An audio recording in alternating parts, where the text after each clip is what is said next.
Hello मेरे प्यारे दोस्तों, आप सभी का स्वागत है आपके प्यारे से यूट्यूब चैनल एम क्लासेज पर।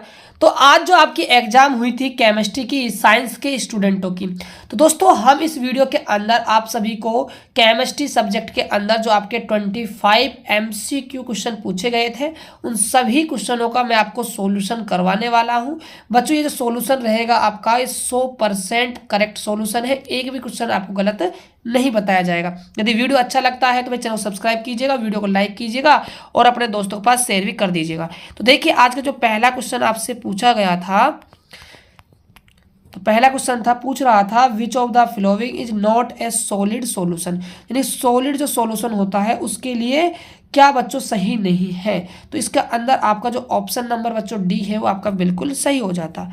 बात करते हैं क्वेश्चन नंबर सेकंड की।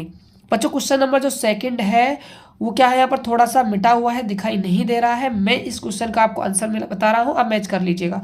इसका आंसर आता 0.005 कैपिटल एम इसका राइट आंसर होता।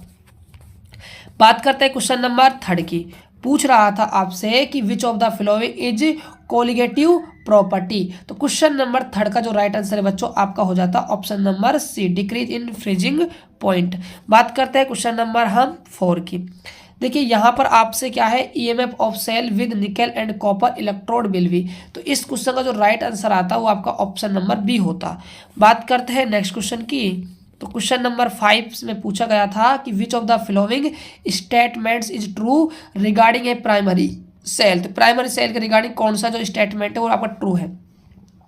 तो इस क्वेश्चन का राइट आंसर हो जाता है option number C, an example of primary cell and mercury cell. बात करते हैं बच्चों नेक्स्ट क्वेश्चन की। तो क्वेश्चन नंबर 6 में आपसे पूछा गया था the unit of rate constant for the zero order reaction. तो जीरो ऑर्डर रिएक्शन का जो आपको क्या है भाई, वेग स्थिरांक बताना था, रेट कांस्टेंट आपको बताना था। तो इसका हो जाता है ऑप्शन नंबर आपका सी। अगले क्वेश्चन की बात करते हैं। क्वेश्चन नंबर 7 का बच्चों जो राइट आंसर होता वो हो जाता है आपका ऑप्शन नंबर सी। अगले क्वेश्चन की ओर बढ़ते हैं, क्वेश्चन नंबर 8। इसमें बच्चों आपको एक ग्राफ दिया हुआ है, ठीक है। तो ग्राफ में आपसे रिएक्शन का ऑर्डर पूछा जा रहा है, तो इसका जो सही ऑर्डर होगा रिएक्शन का वो हो जाएगा जीरो ऑर्डर। बात करते हैं नेक्स्ट क्वेश्चन की। तो देखिए क्वेश्चन नंबर 9 में आपसे क्या पूछा है भाई, टी हाफ का फॉर्मूला पूछा है। तो क्या होता है भाई आपका 0.693 अपॉन में क्या होता है, ऑप्शन आपकी बी हो जाएगी। अगले क्वेश्चन की ओर बढ़ते हैं, क्वेश्चन नंबर 10। तो क्वेश्चन नंबर 10 का बच्चों जो राइट आंसर होगा वो हो जाएगा आपका क्रोमियम और कॉपर, ऑप्शन नंबर डी हो जाएगा। क्वेश्चन नंबर अगले की बात करते हैं 11 की। आपसे पूछ रहा है भाई कि lanthanoid contraction is due to increase in. तो क्वेश्चन नंबर 11 जो राइट आंसर है बच्चों हो जाएगा effective nuclear charge, option number हमारी बी हो जाएगी, ठीक है। बात करते हैं अगले क्वेश्चन की। पूछ रहा है कि which of the following complex is homoleptic. तो इसका जो राइट आंसर है बच्चों आपकी ऑप्शन नंबर डी बिल्कुल सही होती। अगले क्वेश्चन की बात करते हैं। क्वेश्चन नंबर है आपका 13। क्वेश्चन नंबर जो 13 है बच्चों इसका जो राइट आंसर होगा वो होगा आपका ऑप्शन नंबर बी। मैं बच्चों जल्दी जल्दी आपको आंसर की बता रहा हूँ, आप सभी बच्चे मैच कर लीजिएगा, ठीक है। जो बच्चों आपका क्वेश्चन नंबर जो 14 है इसका जो राइट आंसर होती वो आपका हो जाता ऑप्शन नंबर डी। बात करते हैं नेक्स्ट क्वेश्चन की। तो अगले क्वेश्चन में आपसे पूछा था, आपको ना 3 बच्चों क्या है आपको स्ट्रक्चर दी हुई है, ठीक है। आपसे इनका क्या पूछा है, बॉइलिंग पॉइंट का क्या पूछा है भाई, इंक्रीज का ऑर्डर पूछा गया था। तो इनका जो राइट आंसर होगा ऑर्डर का वो आपका हो जाएगी ऑप्शन नंबर सी। बात करते हैं अगले क्वेश्चन की। तो अगले क्वेश्चन की ओर चलते हैं, क्वेश्चन नंबर 16।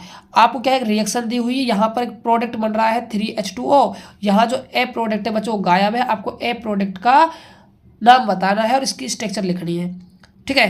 तो स्ट्रक्चर तो मत लिखिए बच्चों, नाम ही पूछ रहा था सिंपली, तो इसका नाम हो जाएगा बच्चों आपका ऑप्शन नंबर डी चला जाएगा।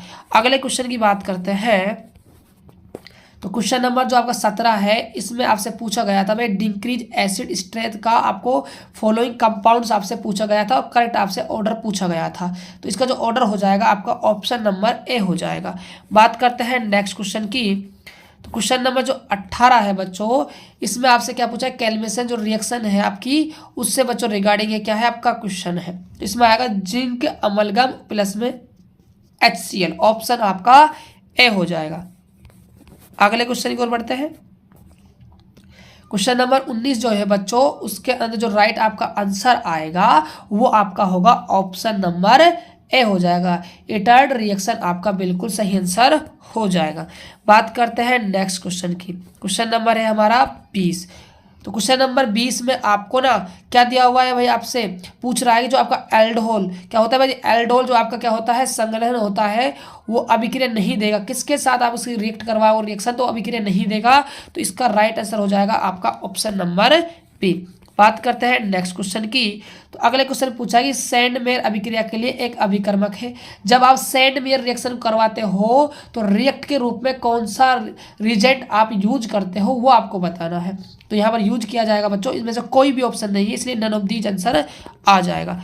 अगले क्वेश्चन की ओर बढ़ते हैं। पूछ रहा है आपसे कि Hinsberg reagent which is used to test amine. Test आपको एमीन का टेस्ट करवाना है, हिंसबर्ग का कौन सा आप रिजेंट लोगे ये आपसे पूछा जा रहा है। तो इसका जो राइट आंसर है बच्चों वो आपकी हो जाएगी ऑप्शन नंबर सी, आपका बिल्कुल सही चला जाएगा। क्वेश्चन नंबर 23 की बात करते हैं। पूछ रहा है आपसे ग्लूकोज एंड फ्रुक्टोज आर। तो बताइए इसका राइट आंसर क्या हो जाएगी। तो ये क्या है, आइसोमर ऑफ ईच ऑथर हो जाएगी। ऑप्शन नंबर आपका ए हो जाएगा। अगले क्वेश्चन की बात करते हैं। Question number 24। तो क्वेश्चन नंबर 24 का जो बच्चों राइट आंसर होगा वो आपका हो जाएगा ऑप्शन नंबर डी। डी होगा बच्चों, ऑप्शन नंबर डी आपका राइट आंसर होगा। अगले क्वेश्चन की बात करते हैं। Question number 25 last and final question है बच्चों। पूछा जा रहा है आपसे कि भैया which base in not found in DNA. तो बताइए कि डीएनए में कौन सा क्षारक नहीं पाया जाता है। तो आपका यूरिसिल आ जाएगा। ऑप्शन आपकी सी बिल्कुल सही आंसर हो जाएगी। तो ये थे दोस्तों आपके 25 ऑब्जेक्टिव क्वेश्चनों का सॉल्यूशन। आई होप कि बच्चों आपको ये सॉल्यूशन काफ़ी अच्छा लगा होगा। यदि सॉल्यूशन आपको अच्छा लगा हो तो वीडियो को लाइक करके जाइएगा और चैनल को सब्सक्राइब करके भी जरूर जाइएगा। तो मिलते हैं नेक्स्ट वीडियो में, तब तक के लिए जय हिंद, वंदे मातरम।